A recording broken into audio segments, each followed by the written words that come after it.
Pessoal, livro 3, aula 1, curso anual. Bom, nesse livro 3, pessoal, nós vamos começar com a ecologia. Como em todos os livros, eu sempre falo sobre a possibilidade disso aqui ser questionado numa prova. Então, pegando, por exemplo, a URGS, de 20, 30, 40 anos atrás, a matéria que mais caía era fisiologia. Esse número baixou. Citologia se mantém. Genética baixou um pouquinho.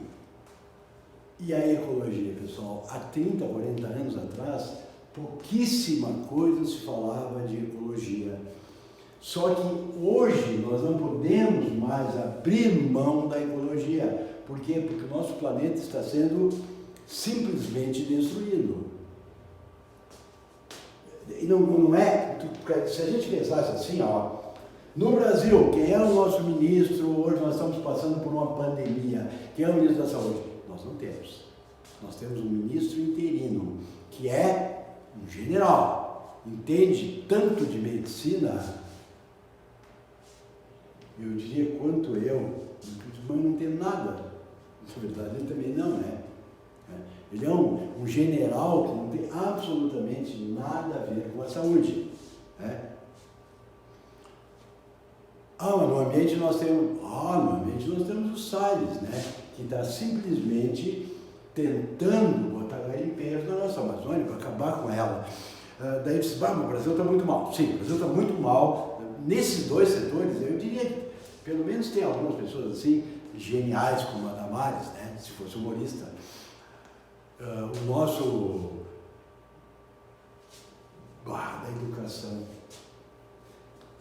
Coisa muito feia no Brasil. Só que na ecologia, ela está muito feia no mundo, pessoal. Por quê? Porque nós estamos acabando com o nosso planeta. Então, a ecologia, ela começa a aparecer nos vestibulares. Mas é importante isso. Claro que é importante que nós tenhamos uma atitude ecológica. Daí nós vamos reverter? Não, reverter nós não vamos, pessoal. Por mais otimista que a gente seja, nós não vamos reverter o quadro do nosso ambiente, da nossa ecologia. Agora, se a gente conseguisse parar um pouquinho o mal que nós... mas não sou eu, Flávio. Eu também não, pessoal. É só a espécie humana. Mas não somos a espécie humana. Então, somos nós que estamos fazendo isso aí. Então, essa conscientização da ecologia, ela é uma das coisas, se não a mais urgente para a nossa sobrevivência no nosso planeta. Então, vamos ver como é que isso aí começou. Isso aí começou há bastante tempo, pessoal, em 1866, com um alemão chamado Haeckel. E o interesse do Haeckel não era estudar a relação dos seres com o ambiente, ele só queria estudar o ser vivo no seu ambiente natural. Então, a oikos, ambiente, logia, tratado. Tratado do ambiente onde o ser vivo está. Só que aí, esse Haeckel andou analisando um pouquinho a situação e ele chegou à conclusão que nenhum ser vive isoladamente. Sempre um ser vivo, para sobreviver, ele dependerá de outros seres vivos. E aí o conceito de ecologia mudou um pouco. Ecologia hoje a gente diz assim, é a ciência que estuda as relações entre os seres vivos e deles com o ambiente. Por quê? Porque não existe nenhum ser vivo existindo individualmente no nosso planeta. Então, a relação que nós mantemos uns com os outros e a relação que nós mantemos com o nosso ambiente, tudo isso aí é objeto de estudo da ecologia. Por isso que o número de questões aumenta em qualquer universidade do nosso país. Bom, a primeira coisa da ecologia era a gente saber o seguinte, como é que as coisas se organizam na ecologia. Então a gente chama isso de níveis organizacionais, níveis de complexidade. O primeiro nível seria a unidade morfofisiológica do ser vivo, que é o que nós chamamos de célula. Então é a base da grande maioria dos seres vivos. Quando nós agrupamos células que tenham a mesma forma e a mesma função, nós passamos a estudar a histologia. Então, o grupamento de células de mesma forma e mesma função é o que nós chamamos de tecido. Quando nós agrupamos tecidos, nós temos a formação de órgãos. Se nós agruparmos órgãos, nós vamos ter aparelhos ou sistemas, ou aparelhos e sistemas. E se nós juntarmos tudo isso aí, pessoal, tecidos, órgãos, aparelhos, sistemas, nós temos um organismo, um ser vivo. Você, por exemplo, é um organismo, eu sou um organismo. Só que aí não começou a ecologia, porque não há relação de ninguém com ninguém. A relação começa a aparecer aqui, pessoal, ó, naquilo que nós chamamos de população, que nós vamos falar muito da população. Então, o que é uma população? População é um grupo de seres vivos que pertençam à mesma espécie, localizados no tempo e no espaço. Flávio, aqui nessa sala só existe um indivíduo da espécie humana. Sim. Então, a nossa população de indivíduos Homo sapiens é formada de um indivíduo. Tá, mas aí acabou a população, é só tua população aqui? Não, pessoal. Eu não estou sozinho nessa sala. Mas eu não vejo mais ninguém aqui, claro. Talvez a gente não esteja vendo, mas certamente deve existir algum inseto por aqui. Um determinado inseto fazendo uma determinada parte da sua metamorfose. Certamente aqui existirão bactérias, existirão protozoários, existirão fungos. Então, na verdade, pessoal, nós não temos só a população humana aqui, nós temos várias populações. A população dos fungos, a população das bactérias, a população das moscas.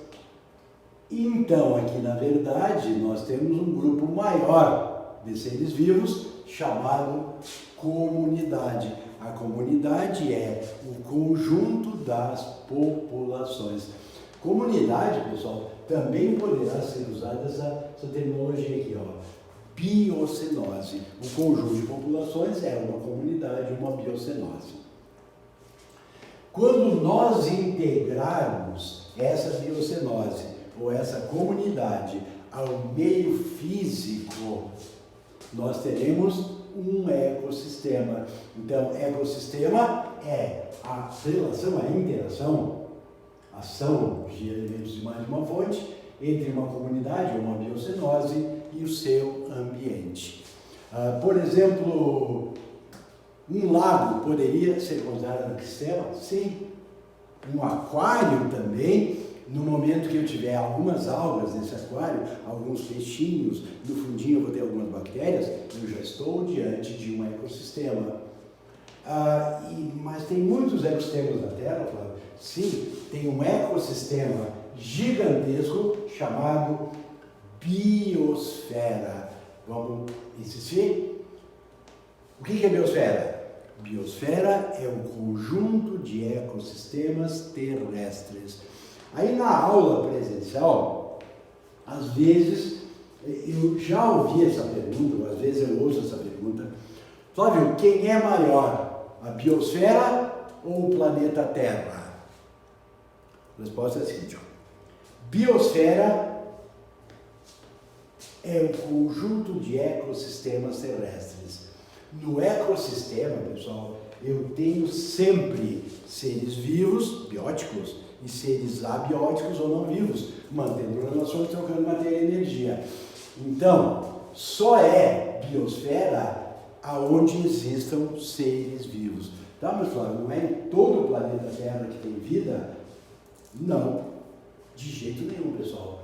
A vida, vamos imaginar que nós estejamos agora ao nível do mar. Não é o caso de Caxias, nós estamos bem acima do nível do mar. Mas vamos supor que eu estivesse ao nível do mar. Até que altitude se tem vida? Não é possível precisar isso aí.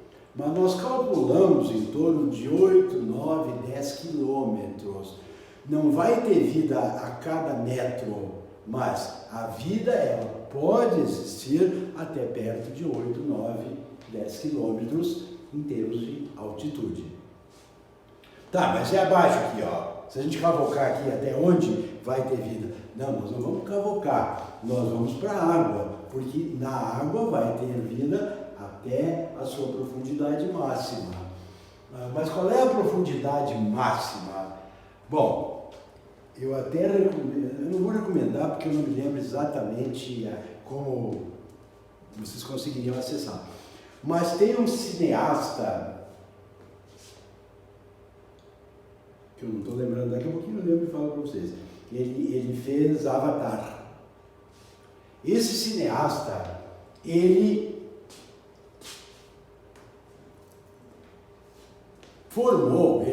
deu um jeito de construir um submarino.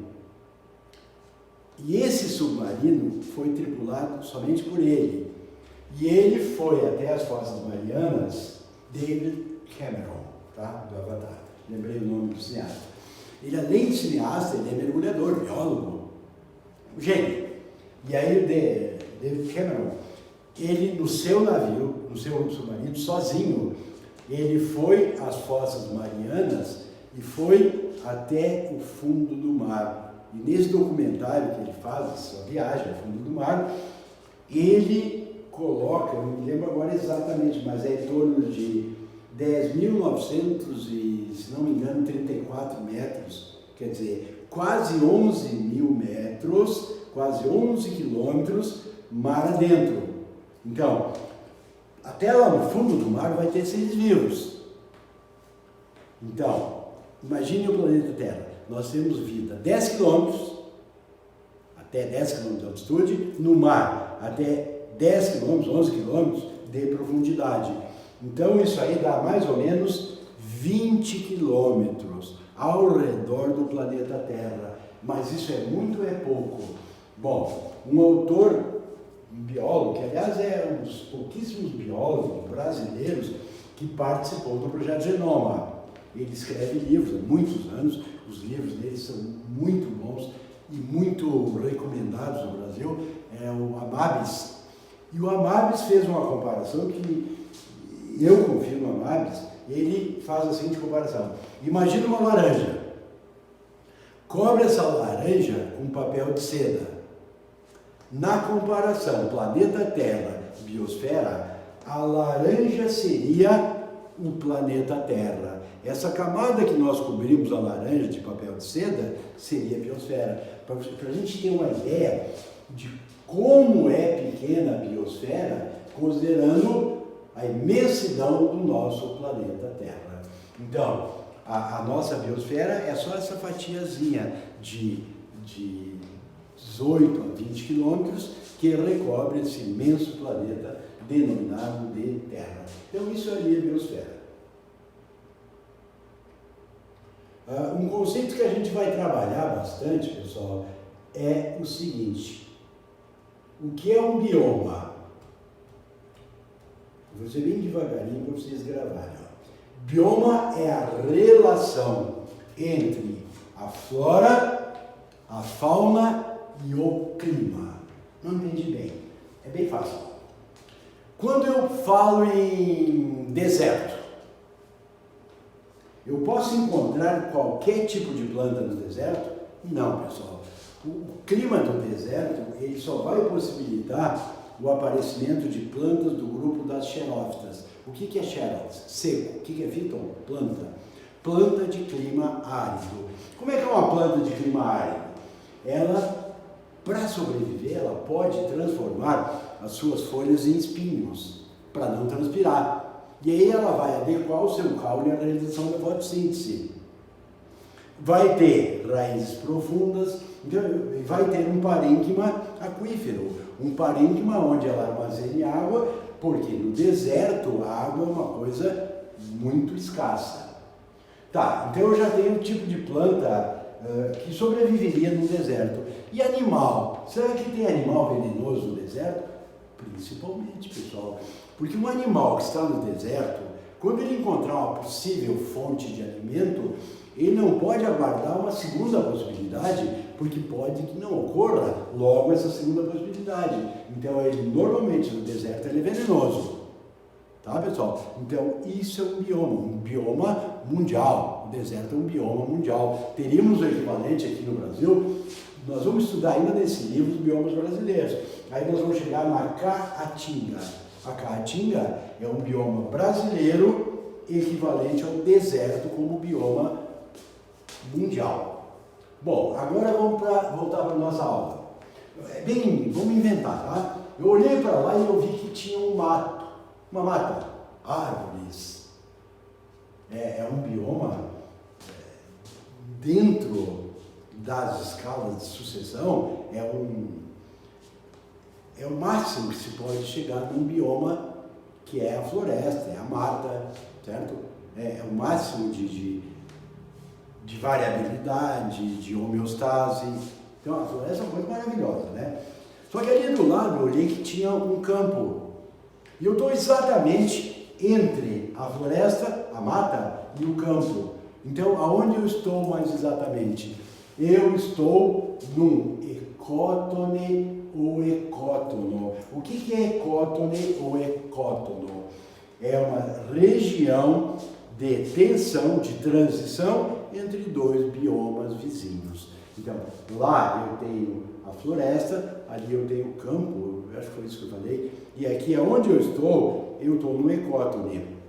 A pergunta, nesse ambiente que eu estou, a riqueza em flora e fauna é maior ou menor do que na floresta? É maior ou menor do que no campo? Pessoal, no ecótone, sempre nós temos uma riqueza maior de espécies. Por quê? Nessa região de tensão, nós temos coexistindo indivíduos daquele bioma com indivíduos daquele bioma. Então, a variabilidade no ecótone sempre será maior. Bom, pessoal, agora nós vamos para dois conceitos importantes: teia e cadeia alimentar. Só que antes de falar nesses dois conceitos, eu vou dar uma alteradinha na sequência do livro. Eu vou procurar isso aqui, ó. O que é nível trófico? Primeiro vamos pegar a palavra trófico. O que é trófos? Heterótrofo, autótrofo. Autótrofo é aquele ser vivo que fabrica o próprio alimento, como as plantas. Heterótrofo é aquele incapaz de fabricar o seu próprio alimento e, portanto, vai depender de outros seres para obter esse alimento. Então, trófos, pessoal, quer dizer, na verdade, nível trófico é o nível alimentar que cada indivíduo ocupa dentro de uma cadeia ou de uma teia alimentar. Então, veja bem, nós temos 3 níveis tróficos básicos. Nós temos o produtor, nós temos os consumidores e nós temos os decompositores. Só que aí, nos consumidores, nós vamos ter consumidores de várias ordens. Consumidores de primeira ordem, primários, consumidores de segunda ordem, secundários, consumidores de terceira ordem, terciários, e assim sucessivamente. Mas a base é essa aqui, pessoal. São só 3 níveis tróficos. Então, repetindo, produtores, consumidores e decompositores. Agora voltando. Uma cadeia alimentar. A cadeia alimentar, vamos começar assim, pessoal, é um conceito de livros de biologia ou de aulas de biologia. Ela não existe na natureza, tá, pessoal? Porque, olha bem aqui, ó. Numa cadeia alimentar, eu poderia ter aqui o produtor. Pode ser uma planta, pode ser uma alga, até bactérias, uma cianobactéria. O produtor é aquele que consegue fixar a energia do sol. Aí esse produtor, ele vai passar essa energia que ele captou para o consumidor primário. Só que ele não vai passar na forma de energia, ele vai passar na forma de matéria, ou energia potencial ou matéria. Aí ele vai passar para o consumidor primário, que é quem vai se alimentar do produtor. O consumidor primário, por sua vez, vai passar para o consumidor secundário, que é quem come o consumidor primário. Aqui eu teria, por exemplo, ó, a plantinha é produtor, o insetinho é o consumidor primário. Quando o sapo consome o inseto, ele é consumidor secundário. Essa cobra está aqui esperando para comer o sapo, que é o consumidor terciário. E aquela ave de rapina já está de olho na cobra, então ela vai ser um consumidor quaternário. Só que vejam bem, ó, a qualquer tempo, seja o produtor, o consumidor primário, secundário, terciário, quaternário, assim sucessivamente, todos esses seres acabaram morrendo. E o material de que eles são formados, o material, vai voltar graças aos decompositores para o produtor. Então aqui já tem uma coisa bem importante, pessoal. Nessa cadeia alimentar, a matéria, ela é cíclica ou acíclica? Resposta: a matéria é cíclica, porque a matéria do produtor passa para o consumidor secundário, vai para o consumidor secundário, vai até o quaternário e a matéria volta para o produtor. Então a matéria, pessoal, ela está sempre fazendo ciclos. Tanto que numa aula seguinte nós trabalharemos com os ciclos biogeoquímicos. Nós vamos estudar o ciclo do oxigênio, o ciclo do carbono, o ciclo da água, o ciclo do nitrogênio, e a energia não vai ter ciclo nenhum, porque a energia vai sempre passando de um para o outro, vai passando de um para o outro, vai passando de um para o outro. Quando ela chegar no final, a quantidade de energia será mínima, certo? Agora, atenção, pessoal. Num dos vestibulares, perguntaram o seguinte, ó, a energia calorífica numa cadeia alimentar, ela vai diminuindo de um nível para o outro até os níveis, os últimos níveis, ela vai se tornar quase desconsiderável. Vou falar de novo para vocês analisarem. Numa cadeia alimentar, a energia calorífica, ela vai diminuindo a cada nível trófico, tanto que nos últimos níveis essa quantidade será insignificante. Isso é verdadeiro ou é falso? Muita gente quando ouve isso, eu acho que é verdadeiro. Não é verdadeiro. Tem um truque aí, ó, pessoal. Eu falei que a energia calorífica vai passando de um nível para o outro. Pessoal, a energia calorífica, ela não passa de um nível trófico para o outro. Energia calorífica é aquela energia que nós usamos para nos mantermos vivos. Vamos analisar isso aí à luz da lógica. Isso aqui é um consumidor secundário. Ele come quem? Come inseto. E ele é comido por quem? Pela cobra. Então, o sapo está ali para quê? Para comer o inseto e para ser comido pela cobra. Não, pessoal. O sapo absolutamente não está ali para isso. O sapo tem uma vida. Ele está levando a vida dele. À medida que ele vai levando a vida dele, ele vai comendo insetos, que aliás não estão ali para serem comidos pelo sapo. Os insetos estão ali levando a vida deles. Ser comido por um sapo é um acidente na vida do inseto, assim como na vida do sapo é um acidente ser comido pela cobra.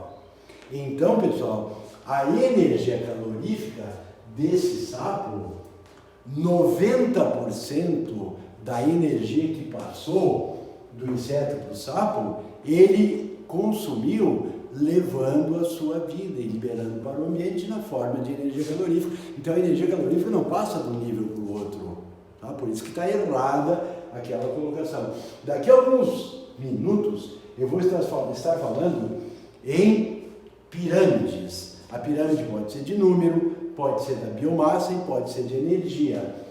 A única que não pode ser invertida é a pirâmide de energia, porque a energia sempre vai diminuir de um nível trófico para o outro. Ela não vai, vai diminuir um pouquinho, não, ela vai diminuir 90%. Depois eu vou voltar a isso aí. Antes eu quero explicar o seguinte, por que tu disse, Flávio, que isso aqui não existe?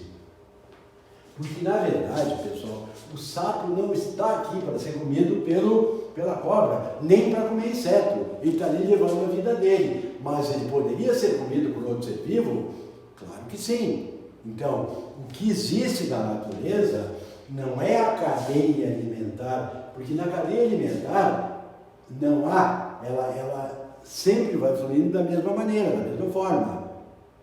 Cada ser vivo está ali para aquilo e não tem nenhuma outra possibilidade. Na vida não é assim, pessoal. Na vida, o que existem são as teias alimentares. Na teia alimentar vai ter o produtor, eu tenho 3 produtores, aí esse produtor está sendo alimentado por um consumidor primário que vai alimentar um consumidor secundário. Aqui tem outro consumidor primário, mas aqui já é outro secundário. Aqui já tenho outro consumidor secundário, um terciário, não, consumidor primário e secundário, aqui consumidor primário e secundário, aqui vamos mais longe, ó. Produtor, consumidor primário, secundário, terciário, produtor, consumidor primário, secundário, terciário, produtor, consumidor primário, secundário, terciário, consumidor primário, consumidor secundário, consumidor terciário. Então, na verdade, pessoal, o que existe na natureza não são cadeias, aliás, são cadeias alimentares, mas não uma única cadeia. São várias cadeias interrelacionadas, formando o que nós chamamos de teias alimentares. Então, eu coloquei no livro de vocês um pequeno exercício para vocês fazerem, aí depois, se vocês quiserem, me mandem uma fotinho, eu faço a correção, mas não precisa fazer correção, né? Porque é bem simples, ó. Vegetal produtor. Paca, quando come vegetal, consumidor secundário. Quando é comida pela raposa é consumidor. Não, paca é primário, raposa é secundário. Se comer a paca. Só que essa raposa, só para dar um exemplo, ó, ela pode comer esse pássaro que ou comeu o gafanhoto ou comeu a aranha. Se esse pássaro comeu o gafanhoto, ele é consumidor secundário. Se ele comeu a aranha, ela é consumidor secundário e ele é terciário. Então eu já vejo aqui, ó, que a raposa pode ser consumidor quaternário ou terciário.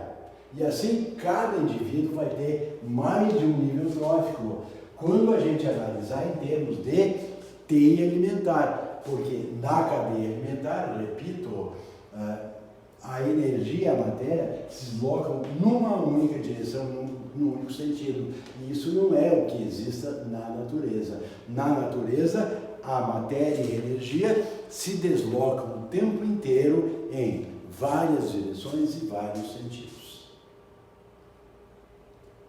Então aqui eu deixei um espacinho para vocês preencherem, ó, botar cada indivíduo nível trófico. Só que eu quero chamar a atenção de vocês outra coisa. Ó. Produtor é sempre produtor. Agora, o consumidor primário pode ser também chamado de segundo nível trófico, porque o produtor é o primeiro nível trófico.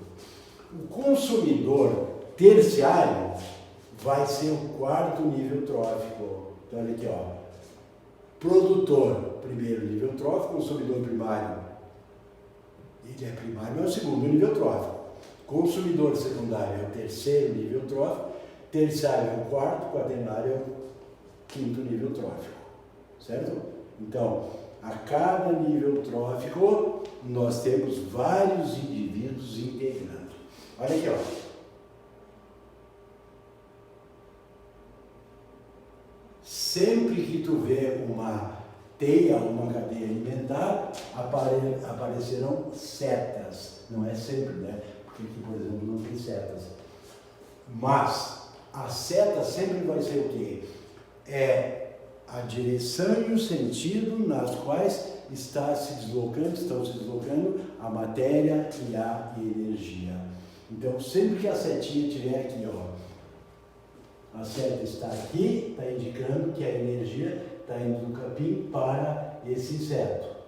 Aí do inseto para um rato, parece que é um rato, então aqui a seta iria para lá. Aí, ó, esse rato foi comido por uma ave de rapina, então a seta iria para cá. Então a seta sempre está indicando para onde estão indo a matéria e a energia. Está descrito. Essas setas sempre indicam o sentido de deslocamento da matéria e da energia. Agora vamos imaginar a seguinte situação, pessoal, eu vou inventar. Lá na minha casa tinha uns insetos, aquilo ali estava me incomodando. E aí eu resolvi ser profundamente antiecológico. Eu usei um inseticida à base de DDT, de clordifenil tricloretano. O detalhe, pessoal, é que o DDT, ele não é biodegradável. Não existem seres vivos capazes de degradar o DDT. Então eu usei aquele inseticida e realmente matei aqueles insetos. Só que, passado um tempo, apareceram outros insetos. Só que o DDT tinha ficado na grama. E aí aqueles outros insetos vão comer aquele DDT. E vão ter mais DDT do que a grama, porque eles vão comer vários indivíduos da grama. E aí vai ter um indivíduo que vai comer aqueles insetos, um sapo.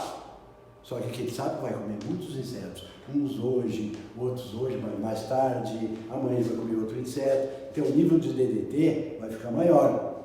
E lá perto da minha casa tem uma cobra, eu moro meio que na floresta, né? E aí tem uma cobra que gosta de comer sapo. Só que ela come um sapo hoje, daqui a 3, 4 dias vai comer mais um sapo.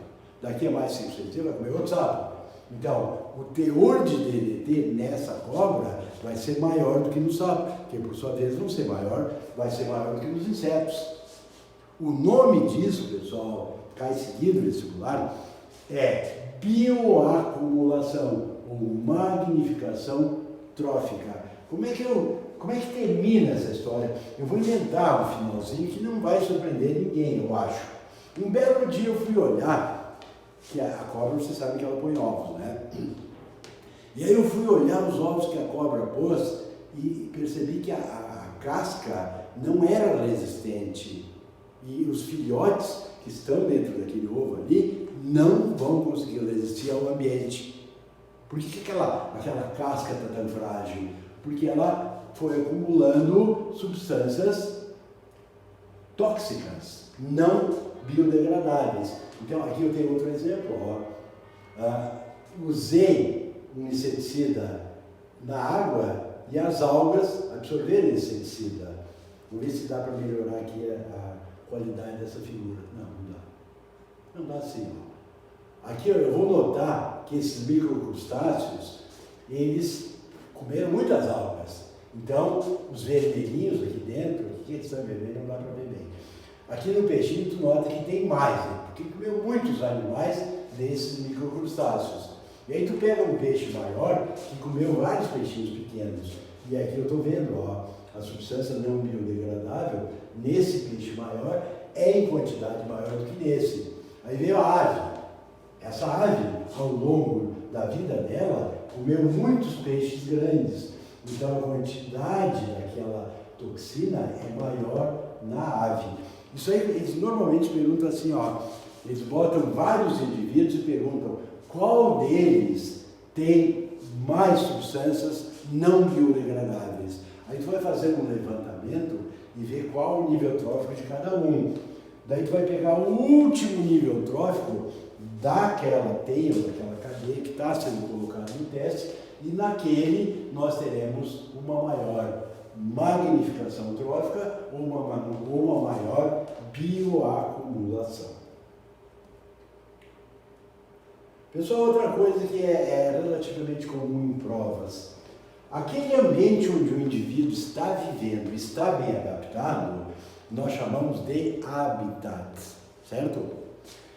Mas existe um outro conceito que é nicho ecológico. O nicho ecológico é uma posição específica dentro do habitat. O nicho sempre envolve alguma coisa de comportamento. Por exemplo, o morcego existe aqui na cidade. Tá, mas eu não vejo morcego seguidamente. Não, eles não são muito comuns à nossa vista, porque são animais essencialmente noturnos. Por que eles são noturnos? Porque o morcego adulto enxerga muito pouco, mas ele tem uma audição muito boa. E o morcego, ele se localiza por ecolocação, ou ecolocalização, que é um sistema de sonar. Ele emite sons e se esses sons não encontrarem nenhum obstáculo, eles não voltam. Se eles encontrarem alguma coisa, o som volta. E o morcego calcula quanto tempo demorou para ir e voltar, diminui a velocidade que ele está voando, e é tão perfeito esse sistema que ele localiza pássaros em pleno voo para capturá-los. Então, isso é ecolocação. Só que, veja bem, de noite a ecolocação funciona também quanto dia. Só que, de dia, ele é visto pelos outros, pelos seus inimigos naturais. De noite, não. Então, para o morcego é melhor locais escuros. Então, se eu dissesse assim, o hábito do morcego, o habitat, é a cidade. Mas, ali tem uma igreja, e nessa igreja tem uma parte escurinha. É lá que tu vai encontrar morcego. Ou se em algum lugar que tu vai encontrar, é lá. Ou na igreja, não lá onde os fiéis estão lá rezando, mas lá num porão. É bem escuro lá no porão. Lá é um bom ambiente para o morcego viver. Então, aquele ambiente escuro que o morcego está, é o seu nicho ecológico. A cidade é o habitat. Ah, mas se o morcego estiver na floresta, a floresta vai ser o habitat. E uma gruta onde ele se esconda dos seus predadores, ou ele aguarde para predar, ali seria o seu nicho ecológico. No nicho ecológico é muito interessante a gente levar sabido o princípio da exclusão competitiva, ou o princípio de Gauss. Quando duas espécies estão no mesmo nicho, elas não conseguirão sobreviver por muito tempo. Então acontece o quê? Elas vão competir e uma delas será excluída. Então, por isso que a gente chama de princípio da exclusão competitiva, ou princípio de Gauss. Bom, agora eu falei antes nas pirâmides ecológicas. Então, a pirâmide, pessoal, ela pode ser de número, ela pode ser de biomassa e ela pode ser de energia. Por que pirâmide, pessoal? Porque tanto na pirâmide de número, quanto na de biomassa, quanto na de energia, da energia é sempre assim, mas nessas outras, o normal, a pirâmide comum, seria essa aqui, ó. A maioria, o maior número de indivíduos ocupará a base. Depois, aqui estão então os produtores, ó, 5.000 pés de capim. Esses 5.000 pés de capim alimentarão menos gafanhotos, 700. Entenderam o porquê da pirâmide? Aqueles 700 gafanhotos alimentarão 50 pássaros. Então é uma pirâmide porque a figura geométrica que representa aqueles números é uma pirâmide.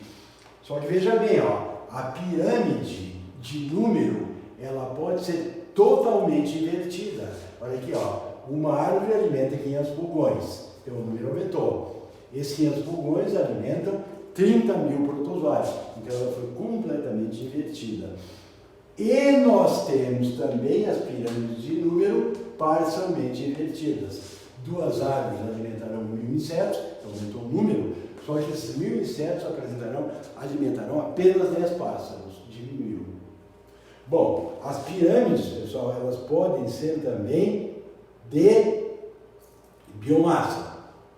Aqui eu tenho, ó, 8 toneladas de alfafa alimentam 1 tonelada de bezerros. Está diminuindo.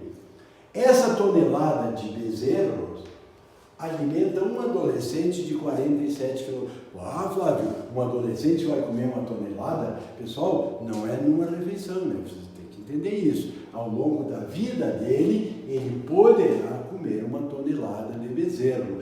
Esse cálculo, claro, que não é exato, né? Isso aqui é uma pirâmide de biomassa normal. Eu tenho uma que cai em vestibular bastante, que é a pirâmide da biomassa invertida. Olha ali, ó. Fitoplâncton, 4 gramas por metro quadrado. Vai servir de alimento a 20 gramas por metro quadrado de zooplâncton. Mas como assim? Como é que o zooplâncton vai comer menor quantidade de fitoplâncton? É possível, porque a reprodução do fitoplâncton é muito rápida. No zooplâncton é mais lenta. Por isso que eu tendo um fitoplâncton, biomassa menor, alimenta uma biomassa maior de zooplâncton. Mas a pirâmide mais importante é essa aqui, pessoal. É aquela que jamais será invertida. É a pirâmide de energia. Eu quero que vocês anotem um número. Anotem não, prestem atenção no número. Eu tenho 10.000 quilocalorias por grama ao ano de produtores que servem de alimento a esses insetos. Só que esses insetos só têm 1.000 quilocalorias, isto é, 10 vezes menos. Então, só passa 10% do próximo nível trófico. 90%, onde é que foi os 90%? Lembra que eu falei antes? Ó, veja. O sapo vai comer esses insetos. Só que de 1.000 quilocalorias por grama ao ano, só passarão 100, isto é, 10%. E os 90%? Bom, os outros 90% não é que sejam perdidos, é que esse gafanhoto aqui, ele precisou se alimentar ao longo da vida dele. Ele não está aqui para ser comido pelo sapo, ele vai levar a vidinha dele. E aí vão os 90% da energia de que ele dispunha. Olha o sapo, ó, tinha 100 quilocalorias, ele passou só 10% para a cobra. E os outros 90%? Os outros 90% ele consumiu na sua vida.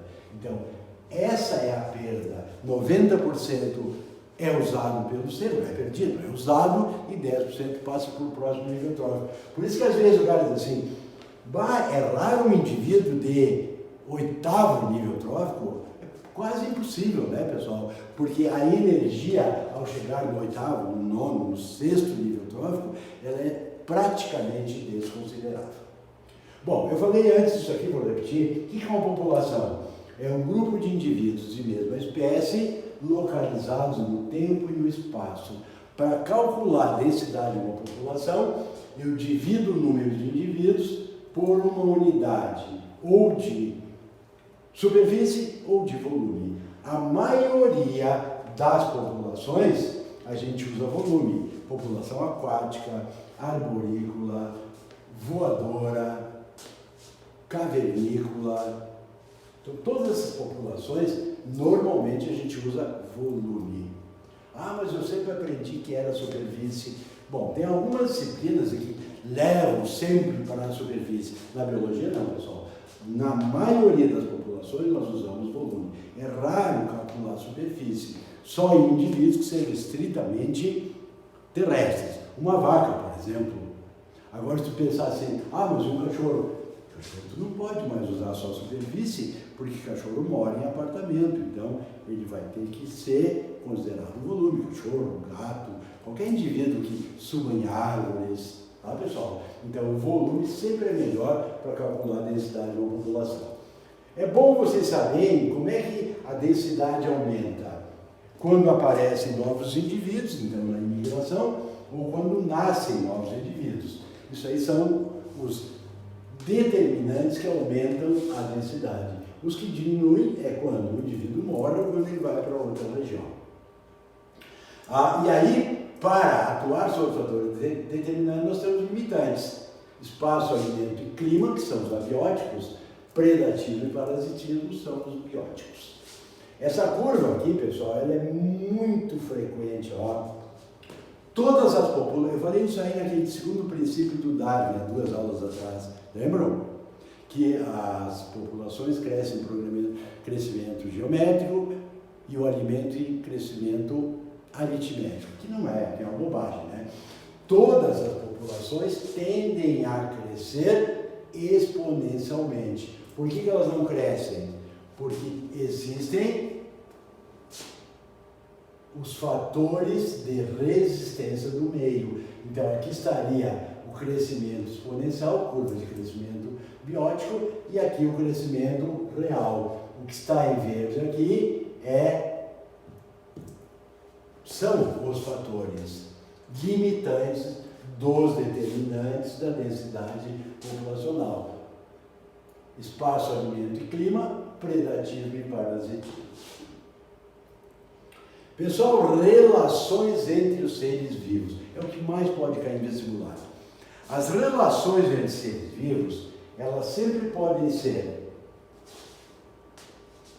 intraespecíficas, o motivo que é quando ocorre entre indivíduos de mesma espécie. interespecíficas ou heterotípicas quando ocorrem entre indivíduos de espécies diferentes. Tanto nas intra quanto nas interespecíficas, sempre a relação pode ser harmônica ou desarmônica. Atenção agora, pessoal. Nas relações harmônicas e desarmônicas, a gente não leva em consideração as vantagens, apenas as desvantagens. Então, quando tiver desvantagem para um ou ambos, é desarmônica. Quando ninguém sair perdendo, aí é harmônica. Então, vejam bem, as relações intraespecíficas entre indivíduos e espécies da mesma espécie, elas podem ser permanentes ou... Vou falar das permanentes. Ó. Permanente, eu tenho colônia e sociedade. Tá? Então, as colônias são diferentes das sociedades, não é por questão de divisão de trabalho, porque tem colônia com divisão de trabalho, tem colônia sem divisão. A diferença é que na colônia os indivíduos estão ligados anatomicamente e na sociedade eles não estão ligados, certo? Quando os indivíduos estão ligados e têm a mesma forma, a gente diz colônia isomorfa. Quando eles estão ligados, mas têm formas diferentes, no caso da Volvox, a gente diz que é uma colônia heteromorfa.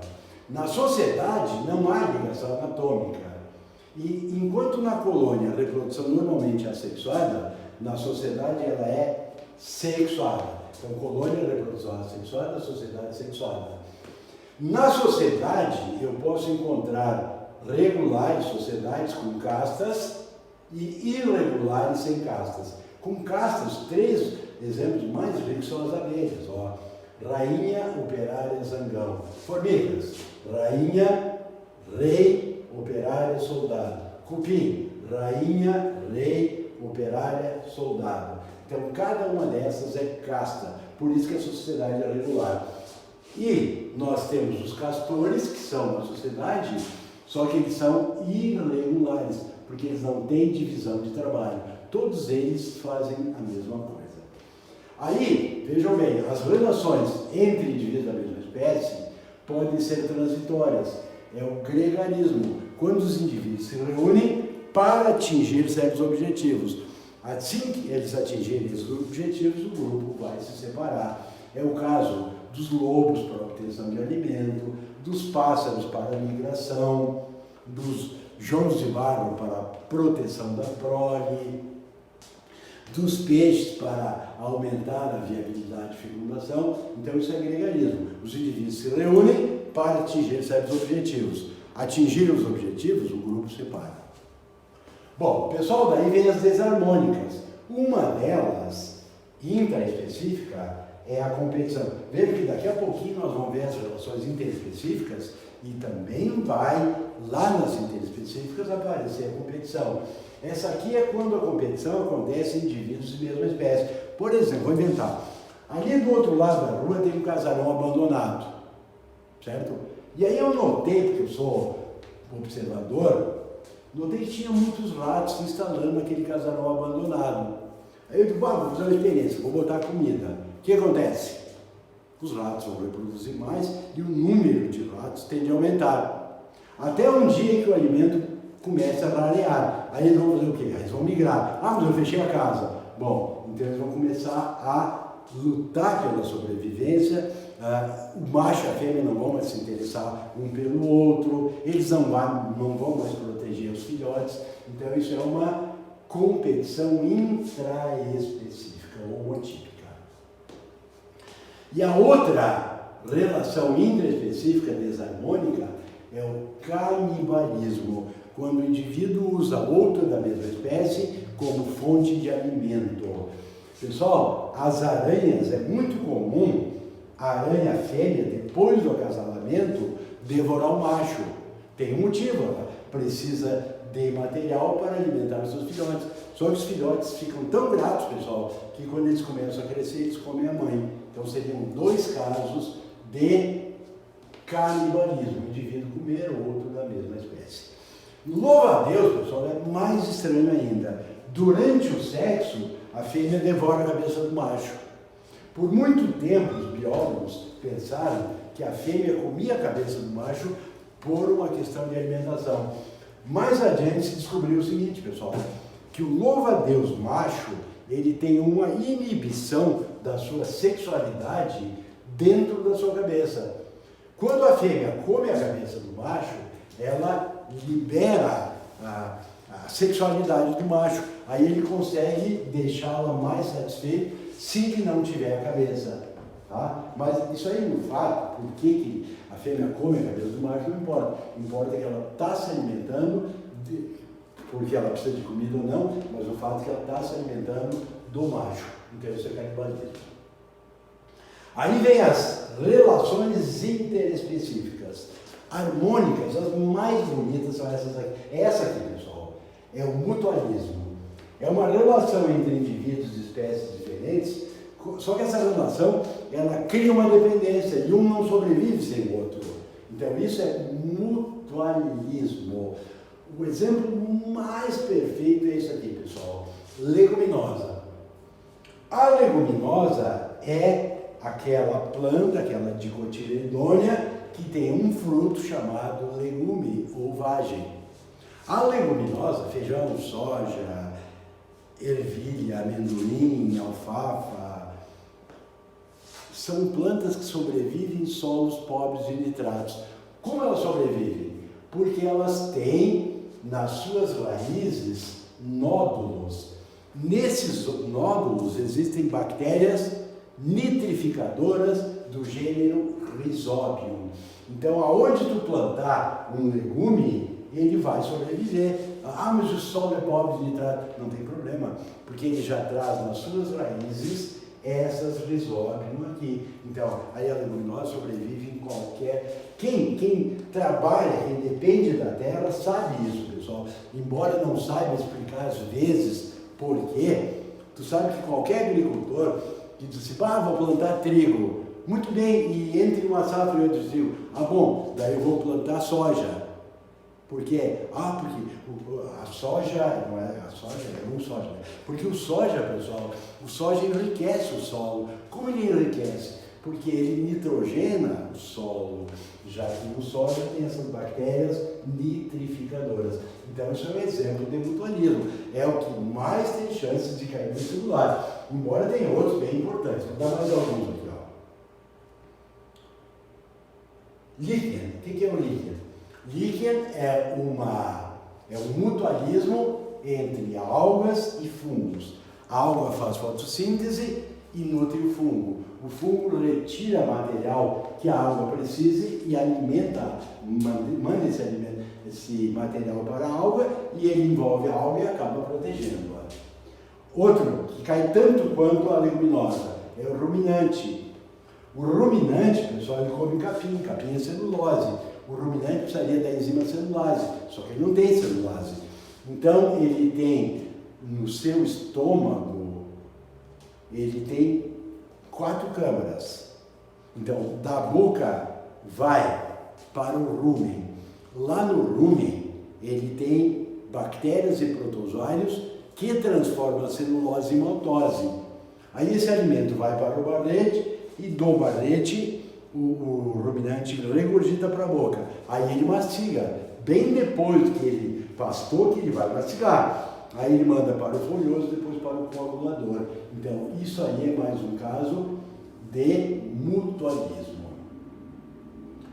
Nós temos também o cupim, que tem no seu intestino um protozoário chamado, é um polimastigino chamado Trichoninfa agilis. Como o cupim come celulose, ele tem o mesmo problema da vaca. Ele não tem celulase. Aí ele tem esse protozoário que vai digerir a celulose para ele. Bom, um caso bem parecido com o mutualismo é a protocooperação. No mutualismo as vantagens são recíprocas, os dois ganham, e a coexistência é obrigatória. Mas na protocooperação as vantagens são recíprocas, mas a coexistência é eletiva. Então vocês têm aqui, pagurus. Pagurus é um crustáceo de abdômen mole. Aí ele bota o abdômen dentro de uma concha abandonada de molusco e sobre essa concha ele bota a actínia. É a anêmona do mar, sabe? Essa actínia, ela é um quinidário, então ela tem células urticantes. Aí o pagurus, aonde vai, ele leva a actínia? aumenta o campo, a disponibilidade alimentar da actina. E a actina dá vantagem para o pagurus qual? Ela sendo inclinada, ela tem células urticantes, então ninguém vai atacar o pagurus tendo que enfrentar antes disso a actina. Então os dois têm vantagens, só que cada um sobrevive sem o outro. O outro exemplo de protocooperação é esse aqui, ó. Isso aqui é um crocodilo. Na boca do crocodilo tem uma ave, essa ave é chamada ave palito. Ela se alimenta de vermes que estão entre os dentes do crocodilo, livrando o crocodilo desses vermes. E aí quando o pássaro, esse paliteiro que a gente chama, come aqueles vermes, ele acha uma vantagem comer aqueles vermes. Então, os dois têm vantagens, a ave palito e o crocodilo, mas um sobrevive sem o outro. Então, essa é a diferença da protocooperação para o mutualismo. Terceiro tipo é comensalismo, quando um se alimenta dos restos do outro. Ó, a lêmura, ela tem uma ventosa, ela segura no tubarão. O tubarão come pedaços grandes e os pequenos ele ignora. Aí a lêmura se nutre desses pedaços. Então isso é comensalismo. Comensal quer dizer aquele que come na mesma mesa. Então a lêmura se alimenta dos restos do tubarão. E aí nós teríamos mais uma relação aqui, que é o inquilinismo. Quando um ser vivo mora no corpo do outro. É um animal ou vegetal? Pessoal, tem os dois, ó. Aqui tu tem o Fieraster, que é o peixe-agulha, que mora dentro do tubo digestivo da holotúria, do pepino do mar. Quando ele quer se alimentar, ele sai, se alimenta, volta e vai lá para dentro do pepino do mar. Então, é quando um animal mora no outro. Daí tu vai chamar de inquilinismo. Quando é animais, é epizoísmo. Quando é vegetal, que é esse caso aqui, é epifitismo. Ah, tá ali, ó. Quando é entre animal e epizoísmo, é esse caso aqui. E quando é a orquídea se alimentando de vegetais superiores, é epifitismo.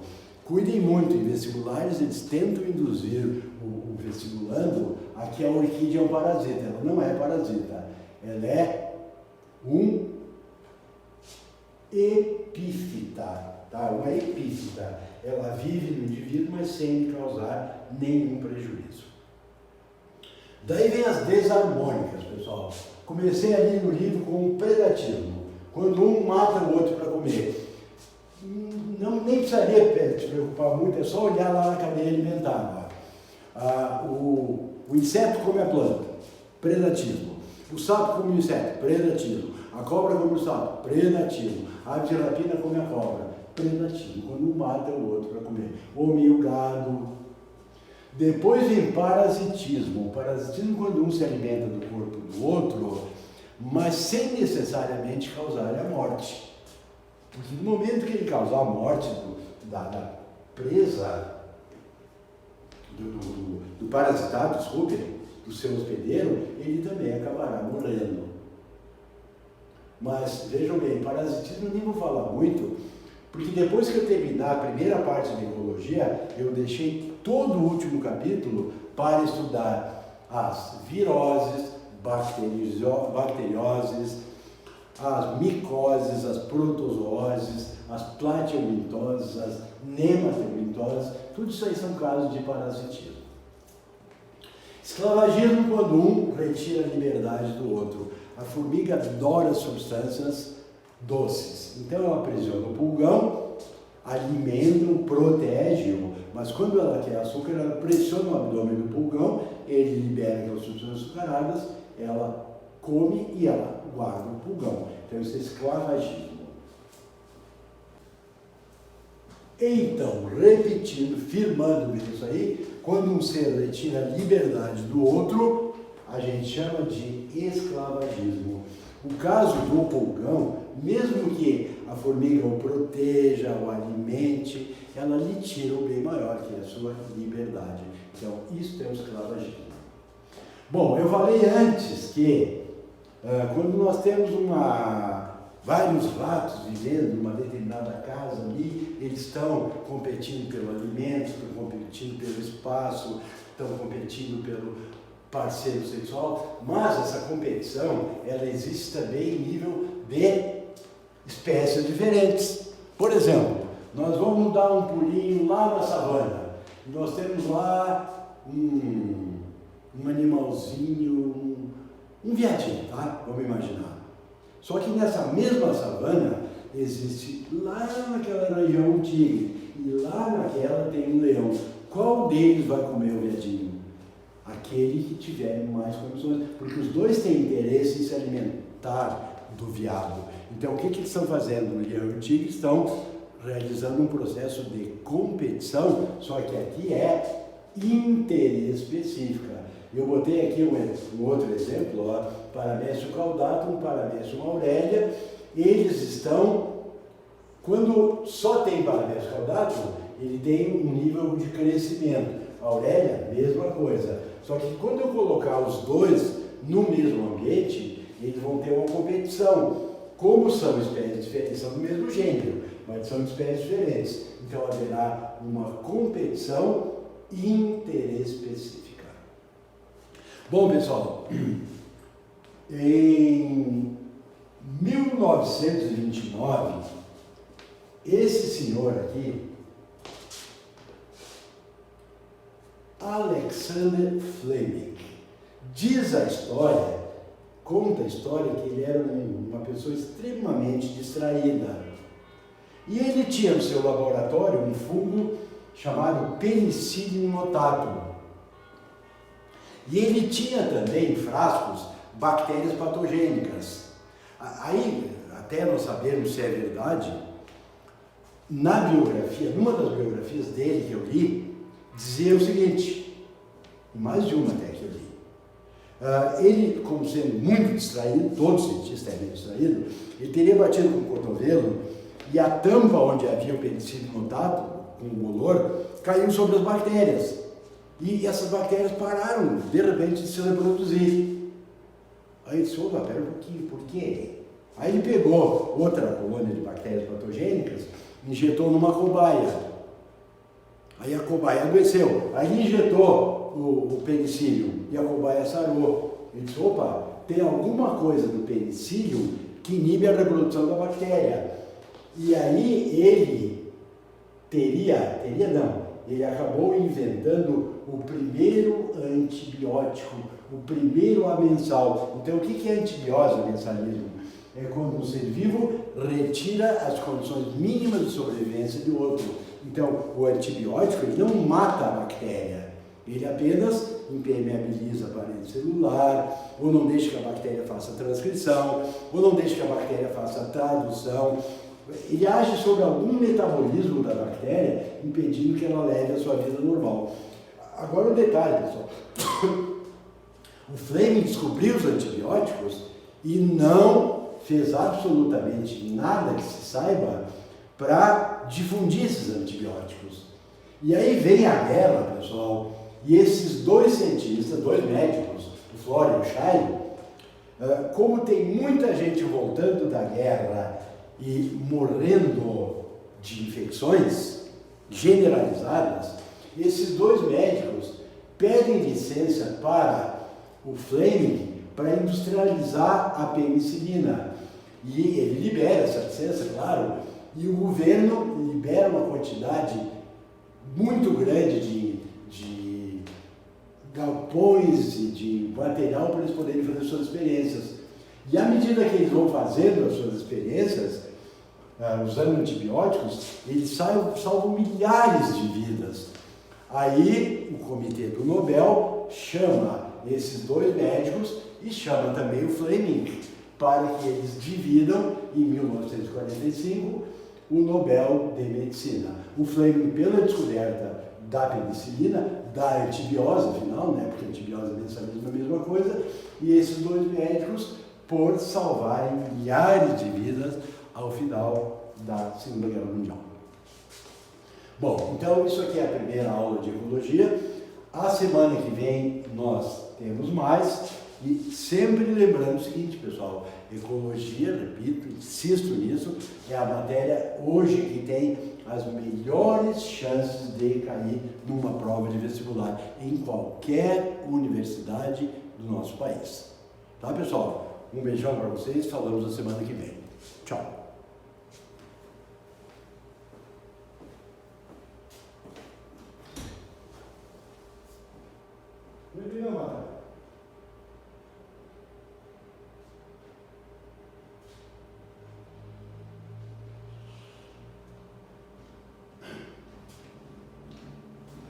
Hoje falei de ginásio.